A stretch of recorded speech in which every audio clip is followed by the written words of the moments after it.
Hey guys, welcome to Entertainment Talk Nation. This is Rob. This video, we're going to do our review for The Walking Dead. Yes, The Walking Dead. I had to watch the episode a second time last night. That's why my review's going up now.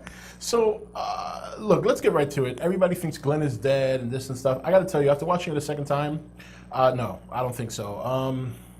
Just the way the episode played out after that, it just doesn't seem like the kind of death The Walking Dead would give to one of its main cast members. You understand what I'm getting at? And also things you got to take into consideration is the way that Nick fell on Glenn.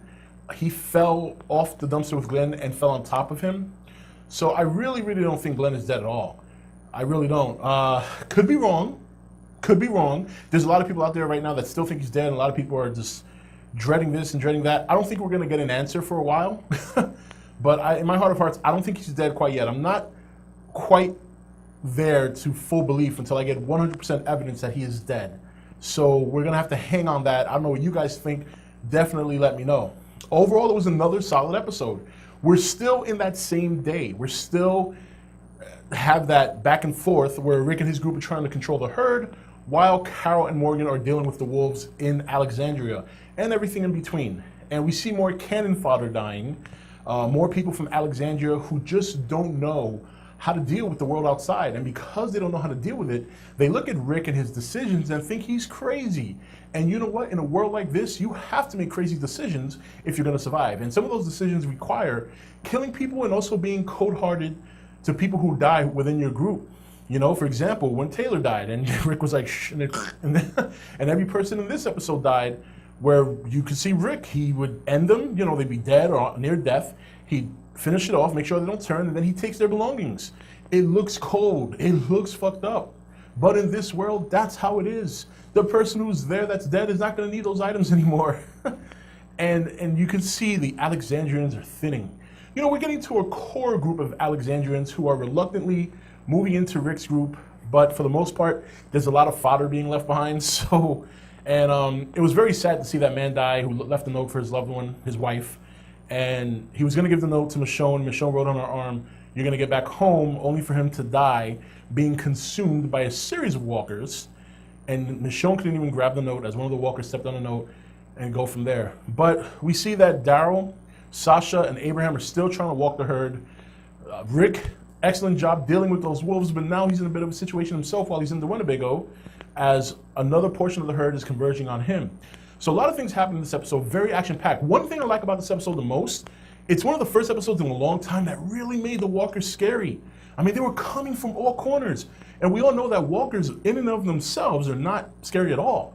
You know, any average person at this point in the show can deal with them, unless you're from Alexandria. But when they're in herds like that, you see how dangerous they can become, how soon they can close you off and force you into a corner where there's no escape. Even if you had, an arsenal like Commando, you know, when you're facing a herd of these monsters that are just consistently walking and walking, you know, it's not like fighting humans. They'll take cover, they'll run off, they'll spread out. These guys just keep coming and coming. No matter how many you blast off, there's 100 more behind them, and that's what makes them so scary. And I like the fact that in these first 3 episodes, they've really taken the walkers and they've utilized them in such a way to make them scary again, because that's what people have been really wanting. Even people who love the show want to see more people, you know, more walker action. And that's what we're getting these first 3 episodes, along with crazy serial killers, that being the wolves. So now, interesting situation. We know that during this episode was what was going on in Alexandria. We know now the outcome. We know that in Alexandria, they got things under control. We know that the herd is still being taken to wherever Daryl, Sasha, and Abraham are leading them to. And Rick and other, you know, smaller group is trying to make it back to Alexandria and at the same time get the herds to go back, deal with the herd. And now the question is, what becomes of Glenn if he is alive? Even if he is alive, how will he get out of that situation? Some people argue, well, he'll be covered in blood and he'll be able to walk through the walkers. Oh, not so fast. The blood he's covered in is fresh blood. If he gets up, they're just going to attack him. So he literally would have to sit there and wait until Nick turns, which is not a very comforting deal when you think about it. If Nick turns while on top of Glenn, then Glenn's going to have to deal with that. There is a dumpster right there. He could try and wiggle his way underneath. But even if Glenn is alive, which I really do think he is, I don't know how he's going to get out of it. I don't know how he's gonna get out of it.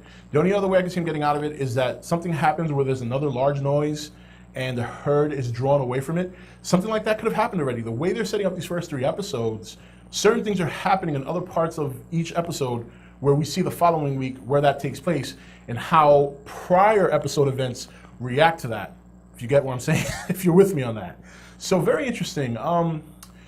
But that was the big thing of the episode, was the potential of Glenn dying. And I'm going to keep it at potential because, yes, there is still a very good chance he could have died there. But I don't know. After seeing it a second time and seeing the way they fell and seeing the angle at which Glenn was being eaten, supposedly, it doesn't look correct. Doesn't look correct. And based on some of the prior deaths of big characters, none bigger than Glenn, mind you, they usually are sent off in a very emotional way. This wasn't very emotional. It was so sudden. It was so abrupt and in some ways so cold that I don't think they're going to send him off like that. But I could be wrong. Otherwise, another solid episode, action-packed. I love the walkers and how deadly they are in this episode, how scary they are when you see the herds of them turning each corner. You know, Michonne and that small group, how they slowly, as they try to progress, each one is being picked off one by one, just like Rick said, and, you know, trying to come to the conclusion that, hey, look, this is the world now.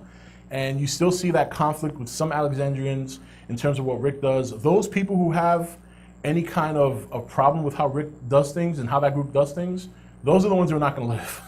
Those are the ones who are not going to live. We know this, you know this, I know this. If you watch the show for 6 seasons, you know this. So we'll see what happens next week. It looks like it's going to be Morgan focused, which tells me that we're not going to get an answer to whether or not Glenn is dead. I think they're going to hang us on the ropes on that one for a while, maybe even until the mid-season finale. We'll just have to wait and see. What do you guys think? Do you think Glenn bit the dust? Do you think he was eaten alive? I personally don't. Let me know why you think so. This is Rob signing off for ETN, where we don't do news, we just talk entertainment. Take it easy. Thank you for watching ETN. Don't forget to comment, share, and subscribe. Join the nation's Facebook page to meet other subscribers or visit ETN's Facebook page and Twitter page. Links for all are in the description. You're watching ETN. Share and subscribe. Hey guys, welcome to Entertainment Talk Nation. This is Rob. This video, we're going to do our review for The Walking Dead. Yes, The Walking Dead. I had to watch the episode a second time last night. That's why my review's going up now. So, look, let's get right to it. Everybody thinks Glenn is dead and this and stuff. I got to tell you, after watching it a second time, no, I don't think so. Just the way the episode played out after that, it just doesn't seem like the kind of death The Walking Dead would give to one of its main cast members. You understand what I'm getting at? And also things you got to take into consideration is the way that Nick fell on Glenn. He fell off the dumpster with Glenn and fell on top of him. So I really don't think Glenn is dead at all. I really don't. Could be wrong. Could be wrong. There's a lot of people out there right now that still think he's dead, and a lot of people are just dreading this and dreading that. I don't think we're going to get an answer for a while. But in my heart of hearts, I don't think he's dead.